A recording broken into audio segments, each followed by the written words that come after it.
Welcome to From Zero to Knowledge, an explainer series brought to you by House of ZK. I'm Ashley, and I'm joined today by Vanishree. And we've talked a lot about how zero knowledge proofs work and how they've evolved over time, but all these explanations involve a lot of terms that can be confusing if you've never heard them before. So, Vanishree, I'm hoping that you can give a little more in-depth explanation to some of the vocabulary we talked about today. Awesome. For sure. So, let's start with constraints. I slipped that word in one of the previous videos. So, what is a constraint? We recall that we start with a computation, that we start with some representation of a computation, and then we need to go to the world where we need to take this computation to a different representation that proof systems can understand. And the way proof systems can understand a computation is through this set of constraints, a bunch of constraints. So it can be that a number should be between this and this. That's a constraint.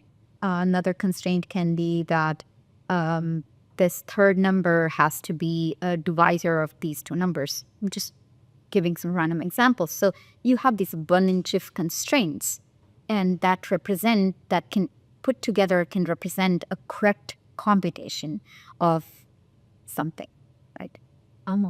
So that's constraints. That's a word. It just is. It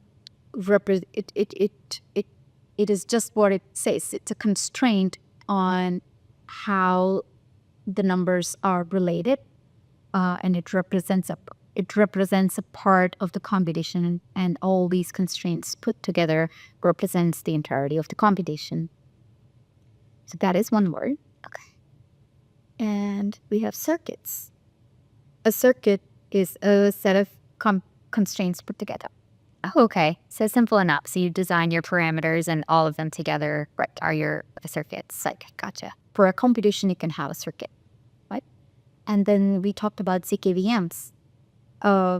We talked about ZKVMs as a way where a developer doesn't need to learn a new language. But how does it really work? Why shouldn't a developer learn a new language? But developers have different computations, so they have different crossed programs, let's say. But there's this ZKVM that can understand all these programs. Yes. Why? Because think of ZKVM as a circuit for your CPU, right? Your CPU, you take your computer can run various programs, right? You can run a calculator, you can do gaming, you can run a browser, etc. It can do a lot of computations that is one single CPU. If you ZKify that CPU itself, it can take multiple programs and run it. Okay, right. Okay. So that's how you bring that universality to ZKVMs while people not having to worry about learning a new language. And this ZKVM can target they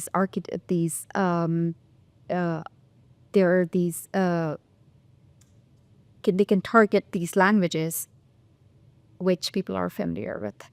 I see. So they can translate these for you, basically. That's right.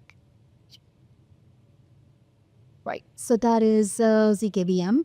I was a little imprecise in how I explained it, but this is the amount that one needs to know to embrace ZKVM as far as the understanding is concerned. And then we talked about a proof market. We talked about a proof market when we were talking about proof generation. Why proof markets are important is because proof generation can be resource intensive, and it can be a problematic aspect of your ZK stack for someone who is trying to embrace ZK, for a developer who is trying to embrace ZK. So proof markets try to take away the headache of figuring out the infrastructure needed for proof generation, be it a small early stage project or be it a large project. There is another word that tends to get used interchangeably with the proof market, and it's a prover network. It's a network of machines that are that together build this infrastructure to generate proofs. And another concept that it's kind of a narrative that became popular in the ZK world, and it's called client-side proving. And the idea is the following, right? Imagine you are proving something. There are two situations, possible situations. One situation where you don't have anything secret. Another situation you do have something secret. So in the first case, where you're not using the zero knowledge proof part of it, you're only using the soundness part or the succinctness part of it. And in the second case, where you actually need the zero knowledge property of it. So in the case where you do need the zero knowledge property of it, for example, in ZK identity, where you're going to prove your age limit without revealing your date of birth, for example, where there you're using the zero knowledge property of zero knowledge proofs. And when such is the case, it is very hard. It's not straightforward to imagine you delegating your proving task to a proof market, because in proof market you have this demand and supply, and on the supply side there are these random GPUs or CPUs with some machines, and people are running those machines. You cannot just give your secret information to a random person so that they can generate proofs, because this information has your secret information. So in this world, you're a client. That is why client-side proving became popular, where a client is generating the proof. Now you have to think through resource requirements. This client can be a phone. This client can be a laptop. It can actually be an old Nokia phone from a not so developed country, right? People are still using these old phones. So resource requirements in this case, client-side proving, it's a special kind of situation where resource requirements are hugely important. And there are these special proof systems that are built to try to make it easy to generate proofs on a client. And we at Fermah are working on a technology, on a protocol where client-side proving is not even necessary. So consider this an announcement of an announcement that is coming. But I think whenever you have a problem, you want an architectural solution. You don't want to make things faster, easier. You want to shift the way you're doing things, where if you have made it a little bit faster, a little bit easier, a little bit less memory requiring, but then you have to then cater to another country where the phones have even less memory, right? You don't want a solution like that. You want to completely break this off, shift into a world where you can actually still delegate. Your architecture allows for delegation so that you can cater to the entire world, no constraints. This is the world that Fermah is envisioning, and we are working on a solution there. More will come later. So yeah, but still I wanted to highlight this notion of client-side proving, because it can be a recurrent phrase that it's used. And any questions so far, Ashley? Yeah, so you're working on a way to kind of solve the resource constraint issue at the root level versus like treating the symptoms. Exactly. As Kirky said. We talked about the notion of trusted setup ceremony. Just to reiterate, in the context of terminology, all proof systems need setup. Some of them need a trusted setup. Some of them don't need a trusted setup. When you need a trusted setup where there is some secret involved in that setup parameter, you run the ceremony because there is no one trusted person, right? And you do it in a collaborative manner. It is called the multi-party computation protocol. It again is a terminology. It's worth writing here. multi-party computation protocol, and you run a multi-party computation protocol, and that protocol in this case is called a trusted setup ceremony, and what it outputs is trusted. Let's just call it. It outputs the so-called setup or the setup parameters.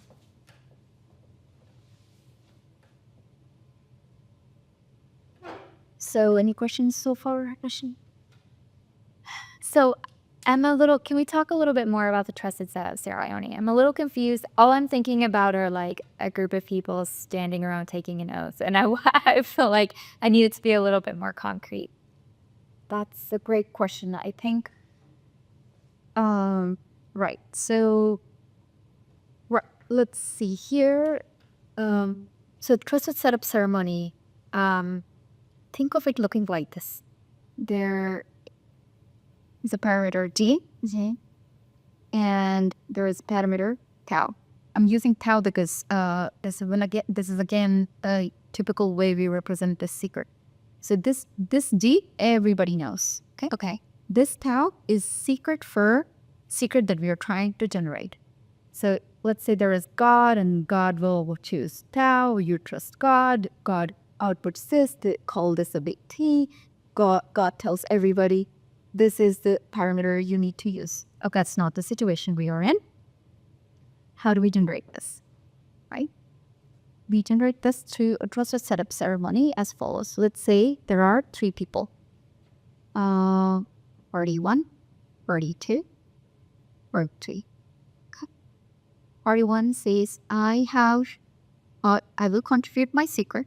Party 2 says, I will contribute my secret. Party 3 says, I will contribute my secret. They all have their own secret random numbers. Okay, this needs to be random. I have my randomness. This person has its own randomness. This person has their own randomness. Now, what we do is the first person computes G to the tau 1 and calls it T1, sends it to everybody. Person 2 says computes T1 to the tau 1. T1 to the tau 2. And this actually is G to the tau 1 multiplied by tau 2, right? And then call this T2. This person publishes T2. Gives it to everyone. Person 3 computes T2 to the power of tau 3. So what is this? G to the power of tau 1, tau 2, tau 3. Correct? Yes. Now, if you deem tau as tau 1 multiplied by tau 2 multiplied by tau 3, call this T3. This is T3. G to the tau is actually T3. I see. Okay. That makes a lot more sense. Now, each of these people have contributed. So they all have like a little piece of the trust to come up with the secret. Okay. And here at what we have pushed under the rug is this fact that given G to the something that is random, you need G from a special set. It's called this problem. This problem is called discrete log problem, where you actually don't know what this is. If you see T, and if you know G, you don't know what tau is. This is discrete log problem, and we make use of that the hardness of this problem in building this protocol. So that's getting a little bit more into the math, but the takeaway here, Ashley, I think, is how do you get together as in a ceremony, in a protocol where you're going to build something where it has a secret and no one single one of us know what the secret is. Tau is equal to tau 1 multiplied by tau 2 multiplied by tau 3. Nobody knows what that is. Nobody knows anything about it because it has this tau and tau 2. You actually have jumbled it completely using this new fresh randomness, and it's completely random now. Tau is random. I don't know what tau 1 multiplied by tau 2 is, so I don't know what tau is. But we have come together to build this setup parameter in a collaborative manner. Wow. I gave a very simple explanation of how this setup parameter to look like. It looks a little bit more complex than this. Think of it as g to the tau, g to the so let me write here. The parameter instead in reality can look like g to the tau, and also there is d to the tau square, and also a bunch more things. But all this can be computed in a similar manner. So that's how this setup parameter can look like, and that's how you compute. Perfect. So this is a great application for a world where we don't have a trusted source, which is all but 3. That's right. Are there any other applications that we should get into right now that you're really excited about? Applications of zero-knowledge proofs in general? Yeah. Oh, yes, sure. I think that's right. So applications of zero-knowledge proofs. I'm just so excited about so many of them. And I'll tell you 2 of my favorites. One is, let's, because, yeah, so let's just use all the space to specify those 2 applications. One is ZK identity. Let's start with this one because we kind of talked about it. The other one is called ZK TLS. So ZK ID. So here, the idea is that you are building a distributed identity, and you are using the power of zero-knowledge proofs to hide the unnecessary aspects of your identity when an application only needs a part of your identity. For example, you go to a bar, you may not have to show your entire driver's license to the bouncer. You only say that you're over 21 years of age with the proof. And you can do it with ZKID. And Wolg is a amazing project that is working on something like this. And then another application that I'm super bullish about is ZKTLS. I actually worked on one of the first versions of ZKTLS protocols back when I was working on the Mina protocol many years ago. And the idea is very, very powerful. Let's see. Let's start with ZKTLS. Okay. Cool. So here is another application of ZK that I'm super excited about because it's extremely powerful. What it does is you can prove anything about your online activity on Web2. Sorry, you can prove any communication that has happened on HTTPS using ZKTLS. So here is a specific example, specific situation where ZKTLS can be useful. Imagine you going to apply for a loan, and you need to prove that you have a certain credit health. And let's say you want to prove that your credit score is over 800, right? What is one way? What is the current way? You fill up your form, let's say on a PDF, and write your social security number, send it over email, stays in it stays in some database. Hopefully it's somehow secured, and even if it is secured, it's a great enticing place for a hacker to go and hack, because it's a treasure trove of so much high value information. And year over year, billions of dollars are lost in not only these banks trying to secure such a database, but also in recovering from hacks that happen year after year, and in recovering from the reputation loss that they've had in those hacks. So how can CKTLS help here?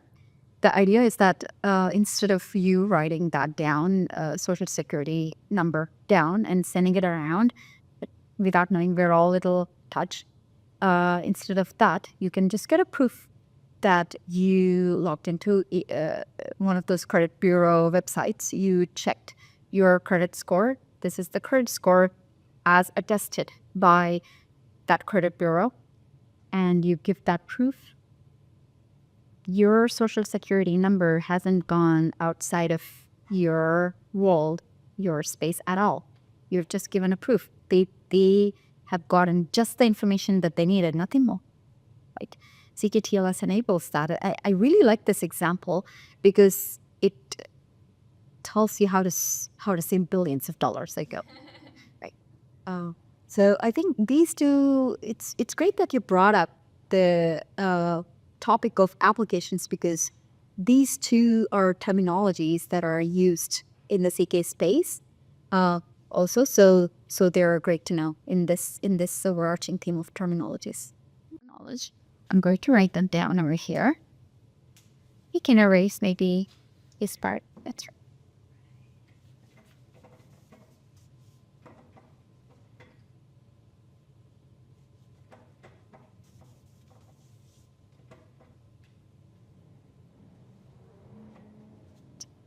So let's expand these two. So ZK stands for, as we know, zero knowledge. And let's go for snark.